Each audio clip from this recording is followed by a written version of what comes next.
Donnez votre argent et c'est pour ça que vous, aujourd'hui, vous vous retournez contre la SNPC.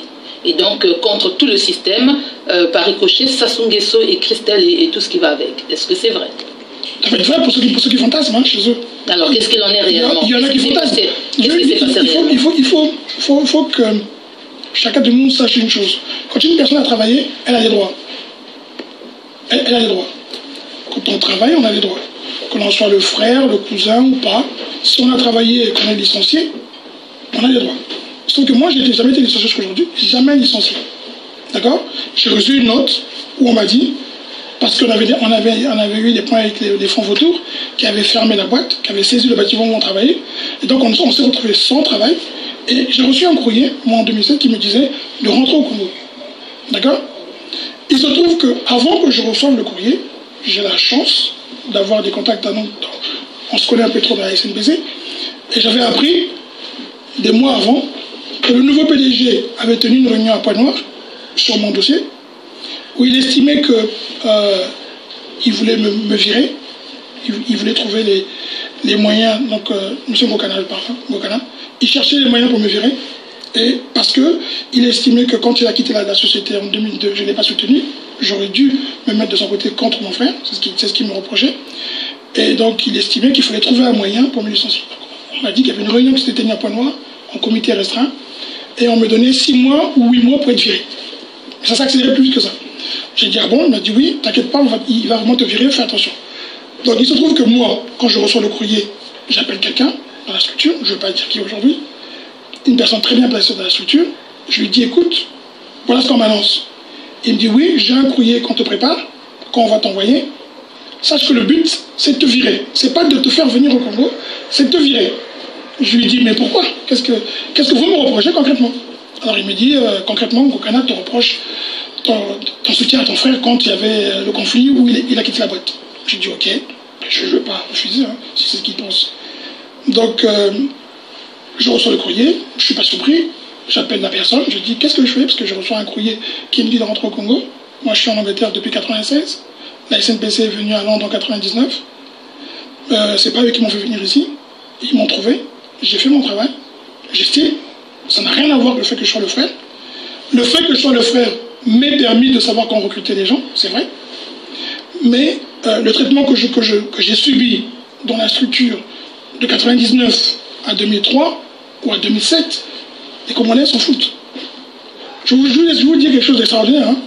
Entre 99 et 2003, moi particulièrement et d'autres, Ngokana aussi, il arrivait qu'on faisait 3 mois sans salaire. C'était bloqué au Congo. Alors, une autre question. Si vous avez... J'ai pas fini. Oui. 3 mois sans salaire au Congo. On se retrouvait à Londres, 3 mois sans salaire. 3 mois à voir comment faire. L'argent venait, vous payez les dettes, vous repartez à zéro, on bloque, l'argent venait, on bloque. Donc il fallait toujours supplier le Congo pour avoir les salaires. Ça, les Congolais ne savent pas. Donc quand je suis licencié et que je demande, j'écris au Congo pour leur dire, on me dit que je suis remis à la disposition de la SNPC, je leur dis, ok, mais donnez-moi le descriptif du poste. Dites-moi quel est le salaire. Est-ce que vous me recrutez en tant qu'employé local du Congo? Et moi, ma famille reste en Angleterre. Ou est-ce que vous me dites, rentre avec ta famille? Et moi, je dis oui ou non. J'ai pas eu de réponse. Par contre, ils ont monté un coup par Ngokana et tout le monde autour pour trouver le moyen. Donc, le plan qu'ils avaient déjà fait 1 an avant, ils ont maintenant mis un coup au milieu pour dire, bon, puisqu'il ne veut pas venir, il faut aller à Londres, prouver qu'il a volé l'argent, qu'il ne veut pas venir. D'abord, on a commencé par dire que c'est moi qui sortais, faisais des fuites, que j'envoyais les documents à Sherpa, Ok, alors si... Je vais finir, excusez-moi, je vais finir. On m'a accusé d'abord de ça. Ensuite, on a sorti le plan où on a envoyé des gens à Londres pour m'interroger parce que j'avais volé l'argent, paraît-il. Si moi j'ai volé l'argent, alors Ngokana et les autres, ils ont picolé. Ils ont, je sais pas comment on peut dire ça. Donc ils sont venus, ils sont partis, tout ça pour ne pas me payer. Donc si on me dit aujourd'hui que je suis rentré dans ce mouvement où tout le monde veut que ça soit parte et arrête parce que je suis en colère, parce que ça serait de la rancœur, chacun de nous peut juger, mais j'ai des droits. Je ne suis pas rentré dans un mouvement parce que je suis en train de me venger. Ceux qui connaissent et ceux qui sont à la SNPC, et ils sont nombreux à la SNPC qui savent que quand j'étais à la SNPC, je disais non à beaucoup de choses. C'est pas aujourd'hui. Mon frère, lui-même, Bruno Itoua, il sait que depuis que je suis enfant, je lui dis, quand ça ne va pas, je dis non. Mon père m'a appris à dire non. Donc j'ai toujours dit non.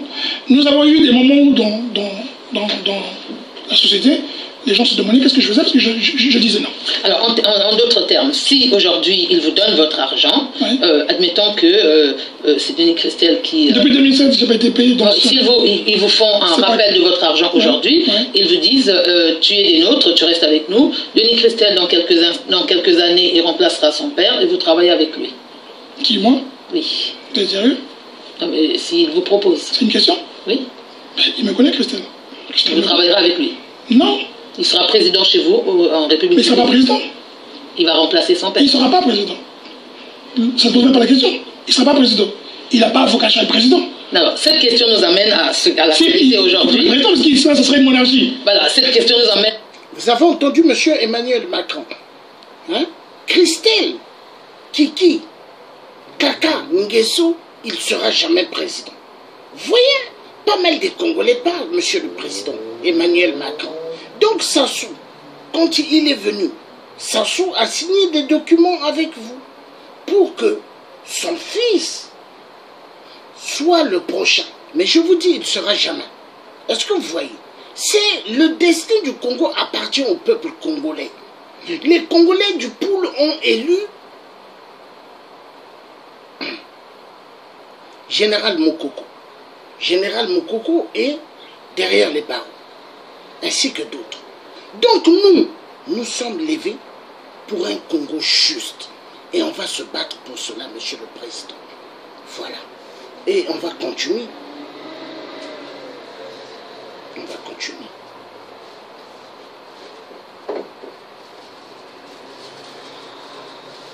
Aujourd'hui à l'actualité qui est que nous venons d'avoir un référendum qui s'est passé il y a quelques jours. Un semblant de référendum.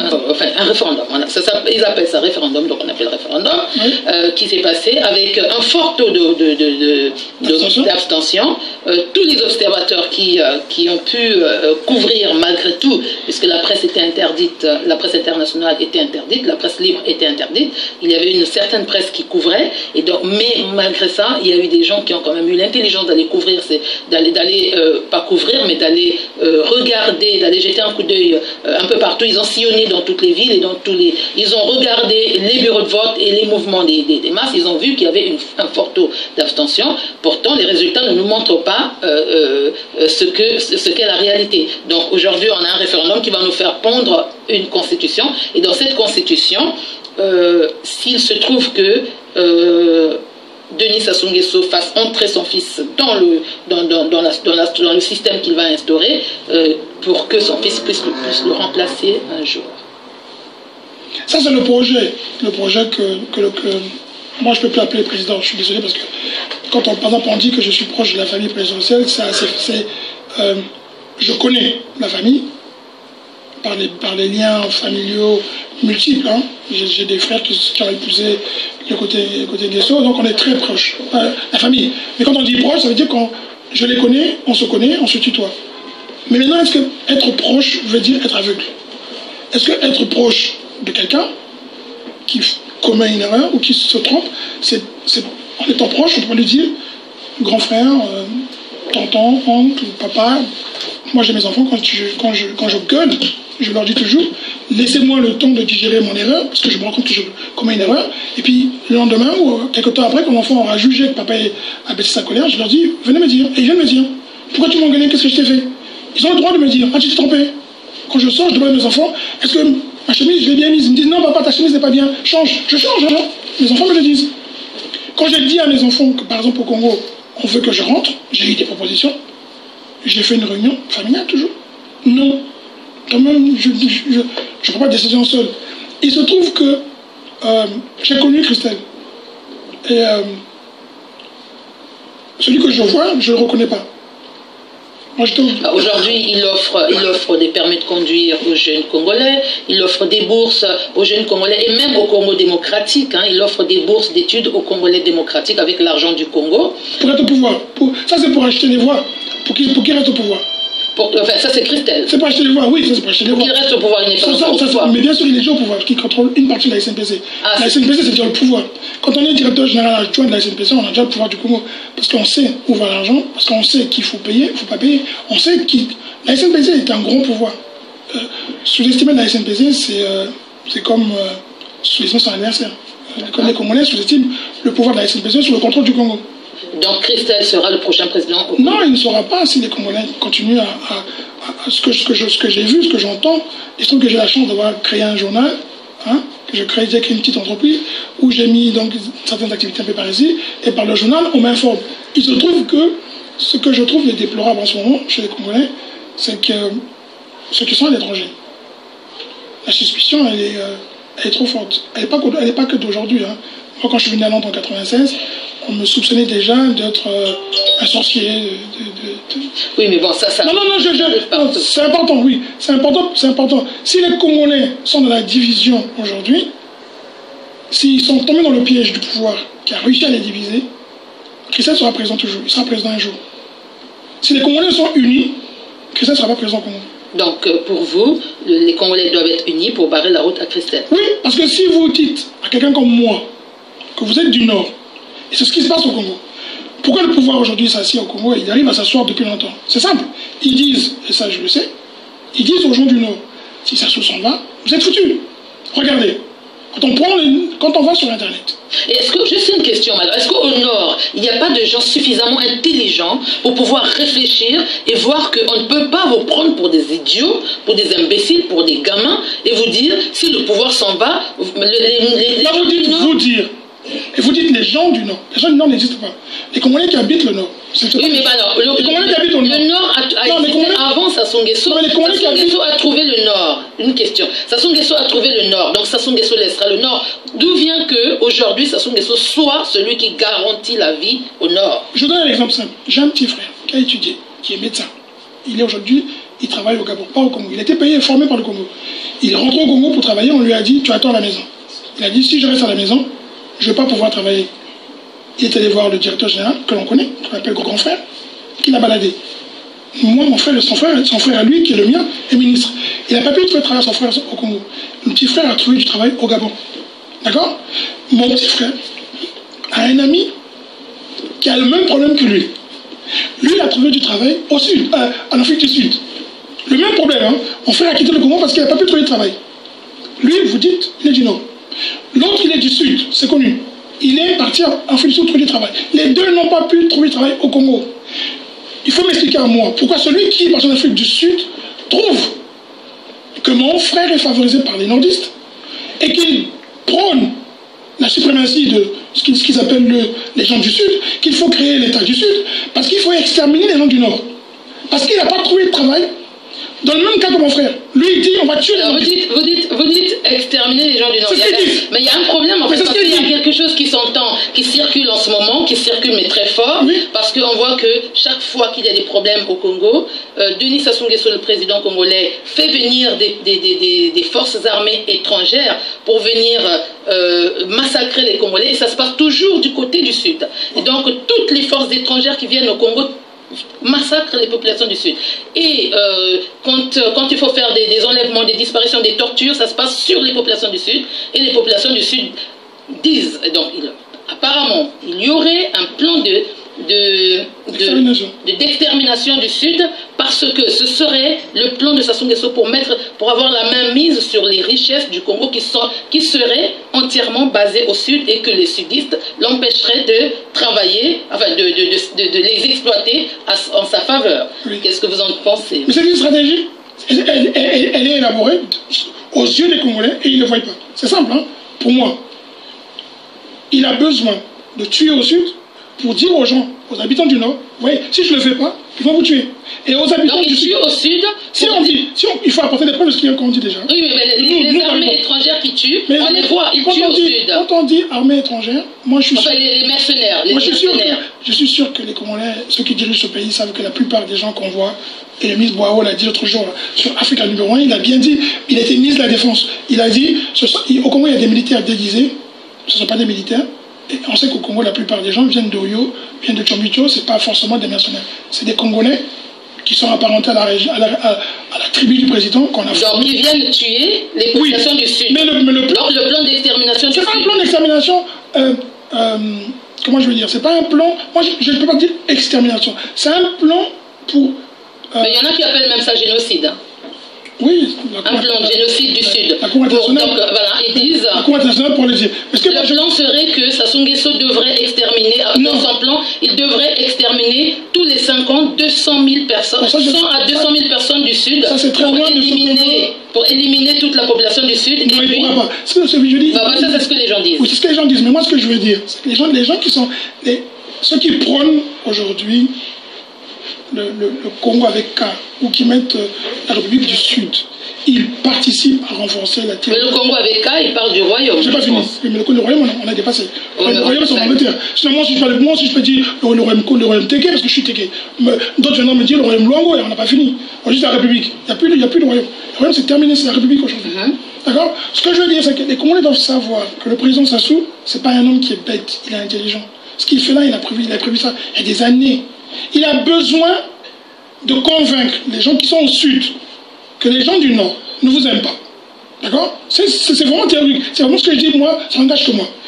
Et donc, il faut qu'il tue, il faut qu'il opprime la population du Sud. Et eux, ils vont se dire, mais c'est pas possible. Lui là, nous, qu'est-ce qu'on lui a fait? Il est du Nord, donc on n'est même pas gens du Nord. Et au Nord, on dit, attention, si moi je parle, vous êtes fini. Mais j'aimerais quand même que les Congolais soient conscients d'une chose. Dans le gouvernement de Sassou, les piliers du pouvoir de Sassou ne sont pas gens du Sud, ne sont pas gens du Nord. Excusez-moi. Le ministre Bitinou a été très longtemps le pilier du pouvoir de Sassou. Le ministre Silou, il est quand même au pouvoir. Le ministre Koussama Vongo, il est au pouvoir. Le ministre Mfouba, c'est pas n'importe qui. On n'en parle pas. Donc, quand les gens qui sont en train de développer la thèse de la division Sud-Nord tombent dans le piège, ceux qui sont au Sud, tombent dans le piège du président qui veut qu'on fasse croire que le Nord veut vous exterminer alors qu'on a la même cause, c'est-à-dire que tout le monde souffre. Je causais avec un docteur, elle est congolaise, docteur, elle me disait ceci. Moi, je suis allé à Brazzaville, je n'ai jamais été à Talangaï, je n'ai jamais été à Djeri. Elle a dit, mais je voulais créer une clinique au Congo, je suis parti donc pour faire une étude de marché. Elle habite Makelekele, elle est arrivée à Brazzaville, elle est partie au nord, ce qu'on appelle la partie nord de Brazzaville. Elle a dit, quand j'ouvre l'eau, c'est la même eau que je vois à Makelekele, elle est sale. L'eau des excréments. L'eau dont on parle, on dit que c'est excrément. Elle dit l'eau est sale, c'est la même couleur qu'à Makelekele, qu'à Bakongo, qu'à Prolejoué. Elle dit nous avons les mêmes problèmes. Pire, elle s'est dit, bah, attends, nous apparemment on a vécu la guerre plus que ces gens-là, entre guillemets, hein, c'est ce qu'elle disait. Elle dit, mais j'ai trouvé que le nord, la partie nord de Brazzaville, est plus en retard, est plus sale que la partie sud de Brazzaville. Les Congolais ne doivent pas tomber dans le piège. Il y a dans les gens qui développent la thèse du sud, là, je suis convaincu qu'il y a des gens qui font le jeu du président et qui sont avec le président. Et le président, c'est quelqu'un qui joue très bien aux échecs. Il y a des tentacules, il a créé des faux opposants, il doit y en avoir aujourd'hui au sein de l'IDC et puis du FROCAD, il doit forcément aussi en avoir dans ceux qui parlent, je dis, je suis du Sud, ils sont là. Mais là-dedans, qui perd? C'est vous, c'est moi. Vous avez peur de moi j'ai peur de vous. Et je vous jure qu'au Nord, les gens ont peur des gens du Sud. Les gens du Sud ont peur des gens du Nord. Au milieu, eux, ils règnent. Quand les Congolais auront compris que c'est un système qui est en train de travailler sur la peur et la division, que quand même, il faut expliquer aux Congolais. Hein. Moi, j'ai pas encore lu le bouquin, mais le ministre, le conseiller Ndalagaï a écrit un bouquin récemment dans lequel il dit quand même des choses assez graves. Il dit que Mtoumi, pour lui, est une création du pouvoir. Je n'arrive pas à comprendre pourquoi, quand les Congolais qui sont du Sud, qui se réclament du Sud, quand on dit ça,